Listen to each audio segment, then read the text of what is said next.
한국판 나사요? 네, 나사. 벌써 그런 시대가 된 건가요? 뜨거웠던 논쟁 중 하나인데 네.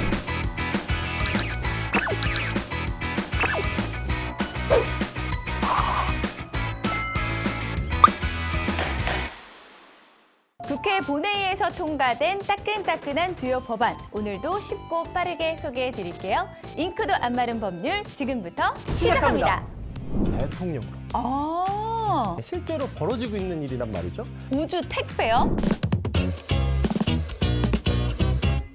네, 첫 번째 법안 우주항공청의 설치 및 운영에 관한 특별법인데요. 줄여서 우주항공청 특별법이라고 하는데 지난 1월 9일 국회 본회의를 통과한 아주 따끈따끈한 법안입니다. 자, 그럼 어떤 내용인지 바로 소개해 주시죠. 네, 한마디로 한국판 나사의 탄생이다 이렇게 말할 수가 있겠습니다. 한국판 나사요? 네, 나사. 네. 국가 우주 개발을 책임지는 정부 조직이 만들어지는 건데 과학기술정보통신부 산하에 우주항공청이 신설이 되고요. 항공 분야에 대한 정책을 수립하고 산업 육성이라든지 국제 협력 등의 업무를 맡게 됩니다. 그런데 이미 우리나라에도 이 우주항공을 담당하고 있는 부처가 있지 않나요? 뭐 예를 들자면 한국항공우주연구원이라든지 한국천문연구원이라든지 이런 것들 있잖아요. 맞습니다. 말씀하셨던 이 기관들이 우주 분야 개발을 담당하고 있는 정부 출연 연구기관인데 이번 특별법이 가결이 되면서 우주항공청 소속 기관으로 편입이 되게 됩니다. 네, 그렇다면 기존에도 이렇게 관련한 기관이 있었는데도 불구하고 이번에 우주항공청을 설치하는 특별한 이유가 있을 것 같은데요? 네, 이 사실은 좀 지금까지는 과학기술정보통신부나 산업통상자원부, 한국연구재단 등에요 항공과 우주에 관한 업무가 많이 분산돼 있었습니다. 우주 탐사, 산업, 안보, 국제협력 등 기능들이 흩어져 있으면 안 된다. 한계가 있다라는 지적이 있었기 때문에 이번 특별법이 마련이 된 거고 각종 물자를요 우주로 보내는 우주 택배까지도 시도하고 있어요. 우주 택배요? 네, 처음 들어보시죠? 네, 우주 택배라고 하니까 우리 예전에 그런 SF 영화들 보면 그런 거 나오잖아요. 벌써 그런 시대가 된 건가요? 자, 이 공상과학 영화에서나 나올 법한 일인데 실제로 벌어지고 있는 일이란 말이죠. 그러니까 우리나라가 정말 우주강국으로 도약을 하려면 여러 부처에 분산돼 있던 우주항공 관련 기능을 한 군데로 모아야 한다 이런 문제의식이 있었고 우주항공 분야를 총괄하는 정부기관을 세워서 경쟁력도 높이고 우주산업을 활성화하는 데 사력을 다해야 한다 해서 이번 특별법이 통과가 된 겁니다. 정부 부처가 하나 생기고 나면 그에 따른 인력들도 굉장히 필요하게 될 텐데 그렇다면 이번 우주항공청에서는 몇 명 정도로 이렇게 구성이 될까요? 네, 전체 정원은 300명 규모입니다. 이 300명은요, 우리나라 법으로 치면 대기업을 가늠하는 기준인데 전체 인원의 20% 이상을 임기제 공무원으로 임용할 수가 있어요. 국가 안보에 중대한 영향을 미치지 않는다는 전제에서 외국인과 복수 국적자도 선발할 수 있도록 했습니다. 이렇게 이 정도의 규모의 인력이 움직이는 조직이라면 그에 따른 감독도 반드시 필요할 것 같거든요. 그렇다면 이 역할은 어느 기관에서 하게 되는 건가요? 네, 대통령 직속의 국가우주위원회가 우주항공청을 감독하고요.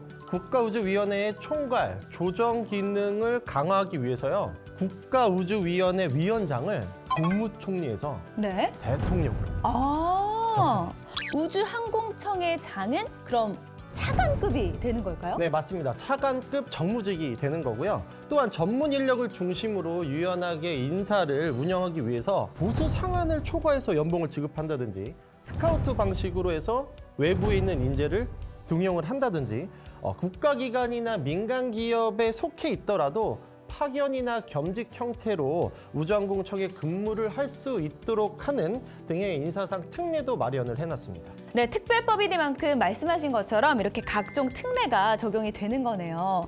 그런데 이 새 조직이 안정적으로 운영되고 또 프로젝트가 진행이 되려면 재원도 필요하잖아요. 이 재원 어디서 어떻게 마련하나요? 우주항공진흥기금을 만듭니다. 아, 우주항공진흥기금이요? 네, 정부 출연금을 비롯해서 개인이나 법인, 단체의 기부금 등으로 조성된 우주항공진흥기금을 설치해서 업무 수행에 관해서 사용할 수 있도록 했고, 우주항공 분야의 특성이 하나가 있습니다. 바로 사업 변경이 자주 발생할 수가 있어요. 워낙에 프로젝트가 어렵고 기술 발전 속도가 빠르기 때문에 그런 건데, 자체적으로 예산 전용을 할 수 있도록 했습니다. 이게 뭐냐면 우주항공청은 별도의 절차가 없이도 예산 용도를 변경해서 사용할 수 있도록 했다라는 뜻입니다. 네, 설명을 들어보니까 앞으로 우리나라 우주항공 분야의 발전에 엄청난 속도가 붙을 것이라는 그런 기대감이 드는데요.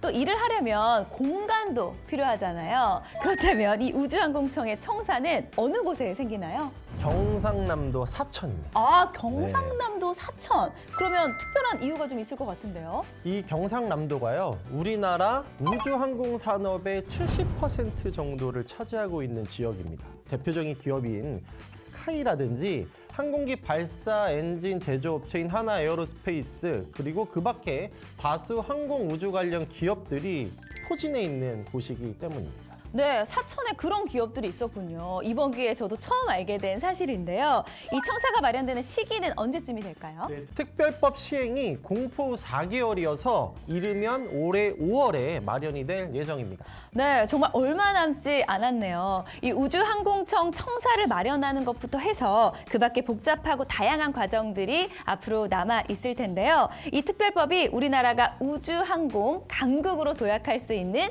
마중물이 되기를 기대해 보겠습니다. 네, 우리나라도 이제 사육 전통 문화다. 금지를 하고, 네, 첫 번째 법안에 이어서 두 번째 다룰 법안도 특별 법안입니다. 개 식용 목적의 사육, 도살 및 유통 등 종식에 관한 특별 법안, 줄여서 개 식용 종식 특별 법안이라고 부르는데요. 법안의 핵심 내용 소개해 주시죠. 네, 말 그대로 개를 식용으로 사용하거나 판매하는 것을요, 제도적으로 이제 금지를 하고, 개 사육 농장 폐쇄 및 폐업에 관한 기본 계획을 마련하고자 하는 내용을 담고 있습니다. 네, 그동안 이 개 식용 문제는 전통 문화다, 아니다, 시대가 달라졌다, 동물 학대다, 이렇게 두 의견들이 계속해서 오랫동안 대립해 왔었잖아요.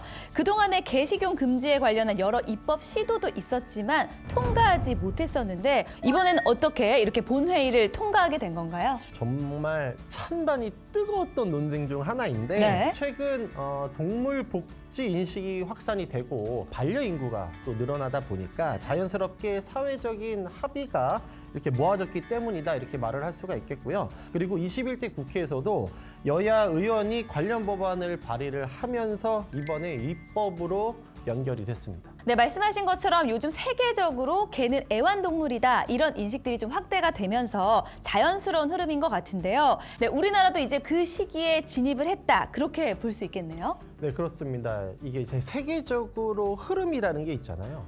거기에 우리나라도 동참을 하게 됐다, 이렇게 보면 될 것 같습니다. 네, 그럼 이번 특별법의 구체적인 내용도 한번 들어볼게요. 네, 식용을 목적으로 개를 사육, 증식, 그리고 도살하는 행위뿐 아니라 유통하거나 판매하는 행위까지도 명시적으로 금지를 했고요. 이를 위반하는 경우에는요, 벌금을 넘어서서 형사처벌까지 받을 수 있습니다. 네, 형사처벌이라고 하면 벌금이나 징역에 처해질 수도 있다는 건데 어느 정도인가요? 네, 식용 목적으로 개를 도살하면요, 3년 이하의 징역이나 3천만 원 이하의 벌금에 처해지고, 사육, 증식, 유통, 판매를 하다가 적발이 되면 2년 이하의 징역이나 2천만 원 이하의 벌금에 처해집니다. 다만 법안 공포 3년이 지난 뒤부터 시행하도록 유예 기간을 뒀습니다. 네, 그런데 또 한 가지 또 궁금한 것이요. 이 개 식용이 금지가 되면 관련 업계 종사자들의 생계가 어려워질 수 있잖아요, 당연히. 이것에 대한 대처 방안도 이번 특별법에 담겨 있는 건가요? 맞습니다. 이 법이라는 게 이제 양면이 존재하기 마련인데, 안정적으로 경제 활동을 이어갈 수 있게 하도록요, 필요한 지원을 의무화하는 내용도 담겨 있습니다. 네, 이번 특별법을 통해서 동물의 생명을 보호하고 또 개식용과 관련된 사회적 갈등을 해소할 수 있을 것으로 기대가 되는데요. 큰 발걸음을 내디딘 만큼 앞으로의 과정들이 순조롭게 진행됐으면 좋겠습니다. 네, 오늘 저희 익마법 어떠셨나요? 오늘 저희와 함께한 시간이 유익하셨다면 좋아요와 구독, 알림 설정. 꼭 부탁드리도록 하겠습니다. 그럼 저희는 다음 이 시간에 더욱 유익한 법안으로 다시 찾아올게요. 함께해 주신 여러분 고맙습니다. 안녕.